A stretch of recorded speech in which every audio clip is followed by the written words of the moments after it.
Hello everyone, long time no see. I wanted to hop on YouTube, and in light of everything going on, I was on TikTok, I think a few days ago, and I saw another black woman post a TikTok, and she was sharing how my son's playing Madden in the background. So you're going to hear that. Sorry in advance.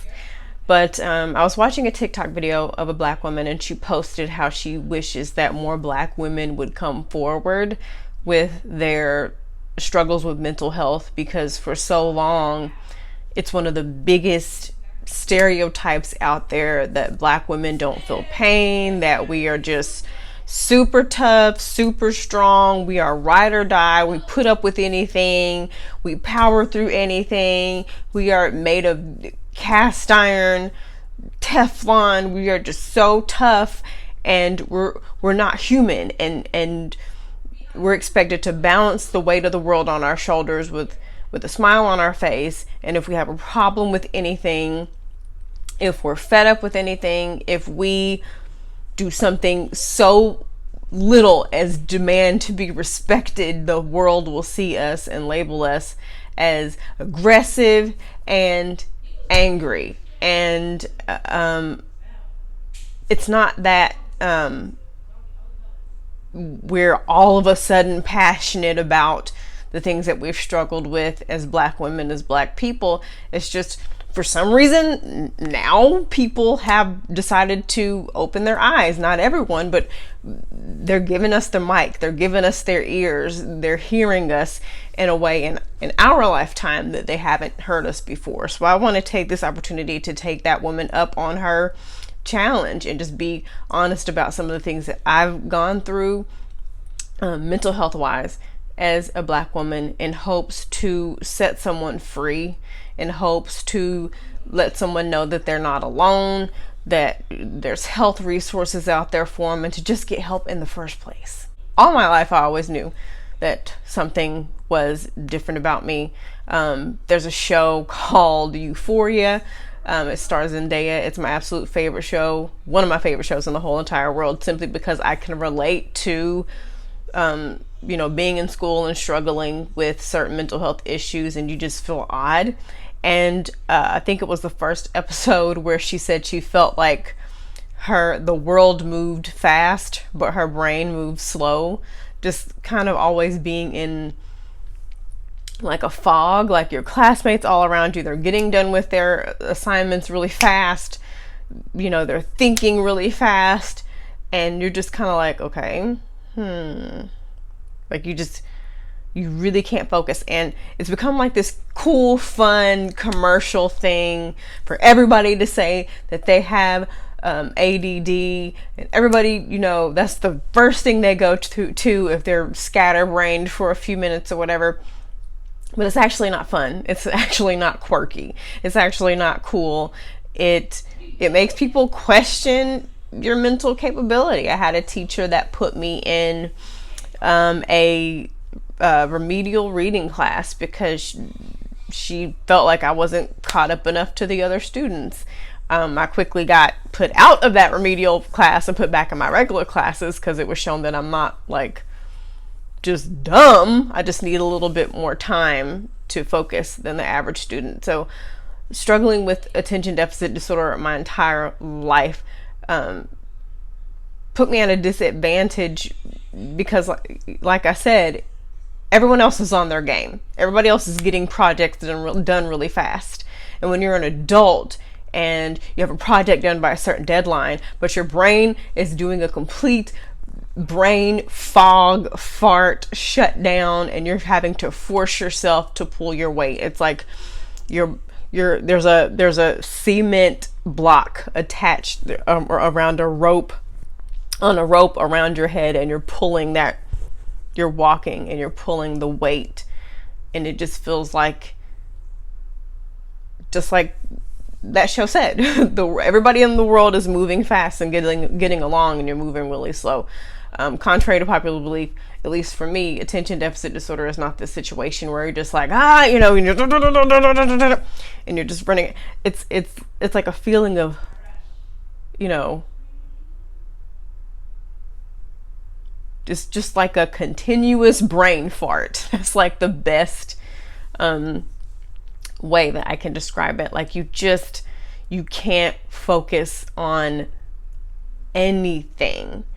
Sometimes it could feel like your thoughts are just like a swarm of bees in your head, and you just can't seem to just, And for me, being an author and a writer and an actor, I have to manage myself in a way that I have to give myself extra time to read over scripts and to focus, to memorize my lines.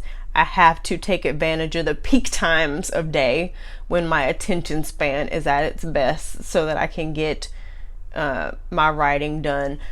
Drinking coffee does not help. Drinking green tea, matcha doesn't help, although I love me some matcha. Exercising does not help. It really takes a lot of extra effort for me to be able to focus on important things that need to get done. I was also diagnosed with bipolar disorder, and with bipolar disorder, think of Kanye West. I really feel weird about using him as an example of somebody who can, as an example, but with bipolar disorder, your highs are really high and your lows are almost suicidal and can be suicidal if you do not have therapy and a support system put in place to help you. And what happens during those highs is you come up with these just out of this world crazy ideas, like, you know what, I'm gonna be an astronaut. And it's kind of like, where did that come from? It causes me to have to kind of slow down and question myself a lot.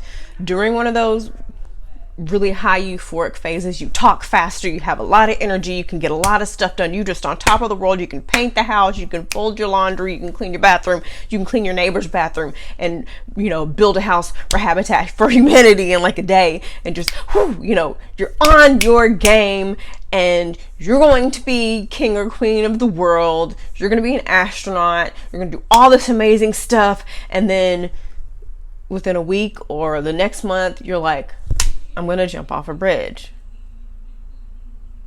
It's hard for you to get out of bed. It's hard for you to do simple things like wash your hair. It's hard for you. You have to give yourself a pep talk to be able to just brush your teeth, like to do basic things.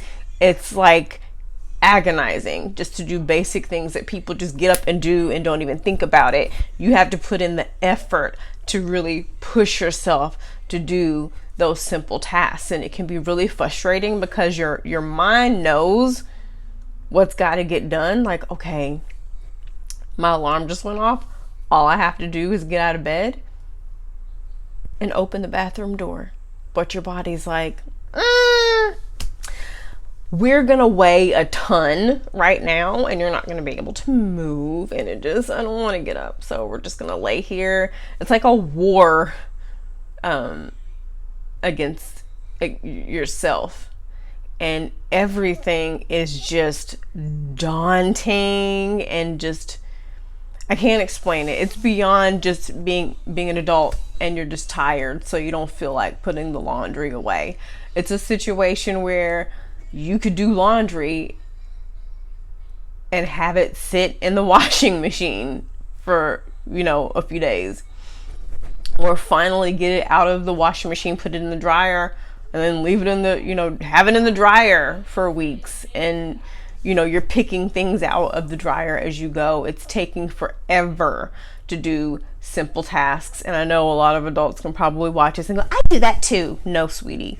No, it's not like the normal thing of, oh, I procrastinate, I don't feel like adulting today. It's like your body just you just can't. It just doesn't want to. And it physically, like mentally pains and exhausts you to just do simple things. And then the moment you finally coach yourself and pep talk yourself into just getting up and putting your shirt on, you are exhausted as if you walked around a track for 30 minutes, and you're exhausted and you're getting back in bed. And I know some people, sometimes this happens to me, but I experience physical pain as if I have like worked out strenuously when all I did was do my weekly grocery shopping, and I'm completely done and I'm exhausted and I need a nap and I'm going to be in bed all day. What that means for me as an actor is it is mentally exhausting already to be an actor, but I have to make sure that I have plenty of time beforehand to get myself mentally in the right space. And I know that I have to have everything ready for me to come home and just crash and completely decompress and to recharge. And I'm going to be out for a while. So I also with this video want to stop this whole idea of glamorizing mental health. Like, I have ADD. I'm so depressed. Like, you don't have attention deficit disorder because you're on your phone while you're watching Netflix at the same time. Pretty much most people multitask in some way. You don't have bipolar disorder because, I don't know, you told your kids to clean their room 15 times and they didn't listen and you finally told them off. That's called pretty much every parent almost in America. We have those moments where, but and also with bipolar disorder, you tend to get like really angry at people, and I'm not saying like in an abusive way, at least not for me, but you tend to just fly off the handle really fast. Like anything, you're overly angry over the smallest things and everything is blown out of proportion. And I know for me, people who know me really well, I can have moments where I just am just annoyed and everything pisses me off and I don't want to talk to you and you're getting on my nerves. And full disclosure, to be quite honest, I've lost a lot of friendships because of not being able to manage that weird, unnecessary annoyance for some reason. Another big thing that I've struggled with is an eating disorder. Since I was 13 years old, struggling with bulimia and anorexia. And I remember being 13 and there was a store that, we would go to every now and then and spend our allowance, and I would buy laxatives so that I could take them and eat a lot of food and then take that laxative and, get rid of the food really fast. I struggled with self-image and managing my weight, and how I overcame that struggle is I know I have a range that I stay within. If I go over or under that range, it's time for me to be checked into a hospital because something is, not trying to be funny, but something is seriously wrong with me. It's like a 20-pound safe range that my body can sit at and I'm okay and I know that I'm good. If I get to this point, the light's green, I'm doing great. If I get to this point, the light's yellow, maybe I'm, starting to fall off. I'm displaying bad habits. If I get to this point, the light's red, something is seriously wrong, and I have to stay within that range, or I will be triggered to go down the rabbit hole of going back to that eating disorder. And you're never truly cured of any of these things. You can manage them either naturally, which is what I've tried to do, and with the help of a therapist, I've had a lot of success with that. Or you can do medication, and there's nothing wrong with taking medication. There's like a gnat. Anyway, and there's nothing wrong with taking medication to be able to manage your mental health.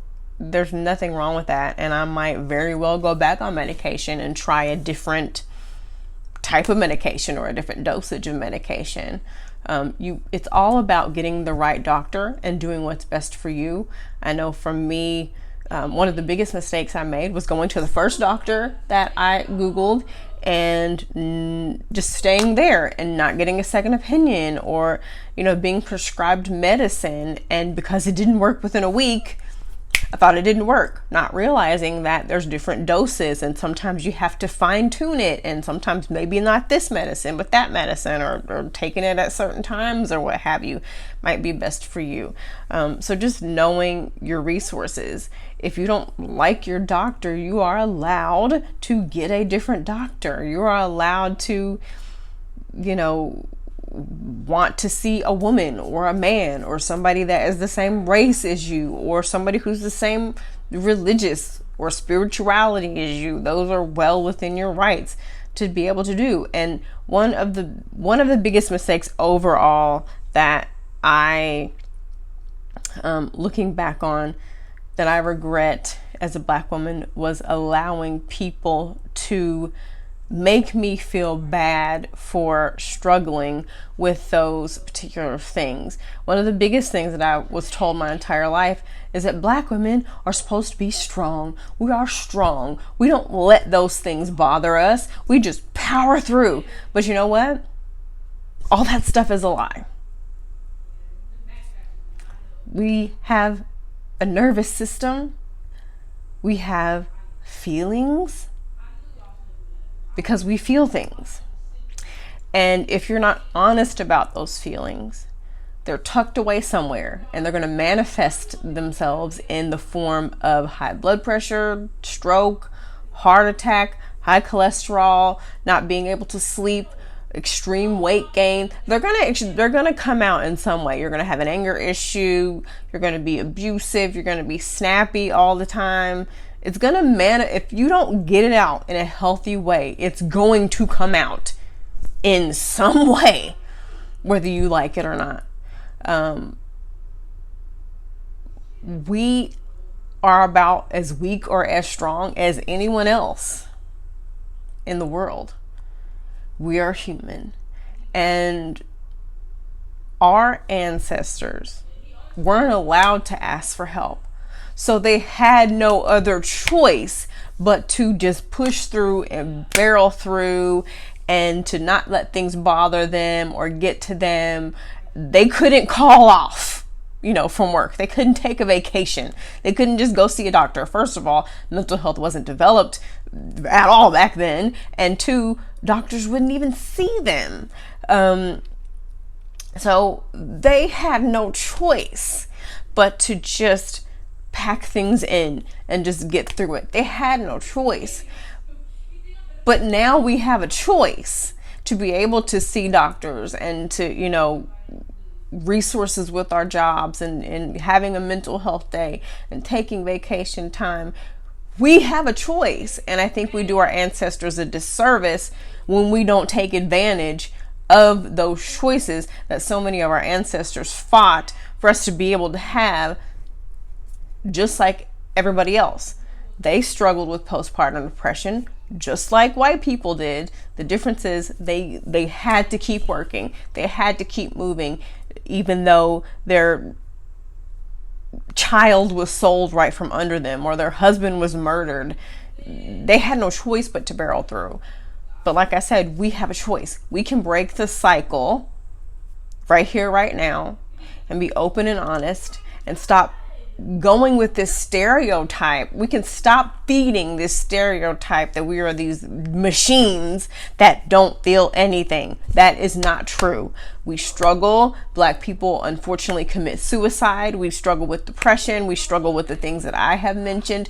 We are people at the end of the day, and we do ourselves, our ancestors, our families, and our children, the people that are looking up to us, we do everyone a disservice when we pretend, when we feed into this stereotype that we are strong and nothing ever hurts us and nothing ever bothers us and nothing is ever wrong. And it is my hope, my passion, and one of the things that I will continue to use my platform for, to raise awareness about mental health, not just in general, but especially in the Black community, because I feel like we have ignored ourselves for so long.